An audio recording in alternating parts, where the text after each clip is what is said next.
Hey you, and welcome to this video where we'll help you out how to create a new user without using a Microsoft account on Windows 11. And this is quite simple. First of all, we go to Start and click on Settings. Then we go to Accounts, and then right here we scroll down to Other Users. Then right now we click on Add Account, and right now he will immediately ask you for logging into your Microsoft account. But we click here on I don't have this person's sign-in information. Then from here, we click here on Add a user without a Microsoft account, and right now we can start creating. So let's say who's going to use this PC? Tommy. Now let's create a password. And again.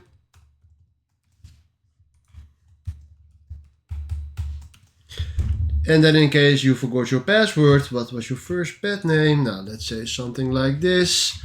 No, let's say this.